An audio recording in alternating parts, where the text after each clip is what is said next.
Aliens ब्रह्मांड में सच में मौजूद है।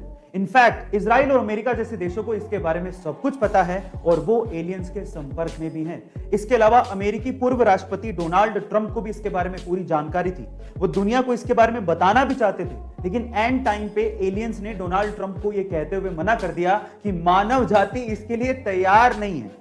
अब आप लोग कहेंगे कि मैं ये कैसी बहकी बहकी सी बातें कर रहा हूं, लेकिन ये मेरा दावा नहीं है। ये दावा है इजराइल के अंतरिक्ष सुरक्षा प्रोग्राम के चीफ हेम इशत का, जिन्हें इजराइल में सैटेलाइट जनक भी कहा जाता है। उनका तो यह भी दावा है कि अमेरिका के कुछ साइंटिस्ट और एलियंस ने आपस में मिलकर गैलेक्टिक फेडरेशन बनाई है, जिसका बेस मंगल ग्रह के अंडरग्राउंड में है। अब इन बातों में कितनी सच्चाई है वो तो मैं नहीं जानता हूं, लेकिन किसी देश के जिम्मेदार अधिकारी का ऐसी बातें कहना चौंकाने वाली बात है। गाइस, आपका इसके बारे में क्या ख्याल है? कमेंट सेक्शन में जरूर लिखिएगा। गाइस, क्या आपने इन प्रोडक्ट्स के बारे में सुना है? Fevicol, Fevistick, Fevikwik, doctor Fixit, m seal, obviously जरूर सुना होगा।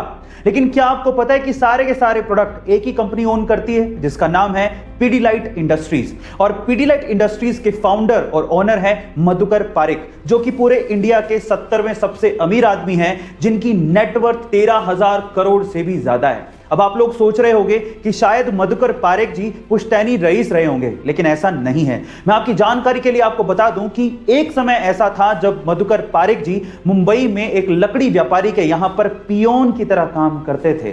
गाइस, इसलिए कहते हैं कि बड़े सपने की शुरुआत हमेशा छोटे से ही होती है। काम छोटा या बड़ा नहीं होता, इरादे मजबूत होने चाहिए। योगा क्या सिर्फ भारत में ही पॉपुलर है? क्या सिर्फ हिंदू धर्म के लोग ही योगा को अपनाते हैं और उसे करते हैं? नहीं, अब ये अपनी सीमाएं लांघ चुका है, देश के हिसाब से भी और धर्म के हिसाब से भी। मैं आपकी जानकारी के लिए आपको बता दूं कि विश्व के बहुत से देश इसे अपना रहे हैं, वहां के लोग योगा कर रहे हैं। इनफैक्ट हमारे पड़ोसी देश पाकिस्तान में भी योगा पॉपुलर होने लगा है। पाकिस्तान के बहुत से इंस्ट्रक्टर योगा सिखा भी रहे हैं और वहां के लोग इसे सीख भी रहे हैं।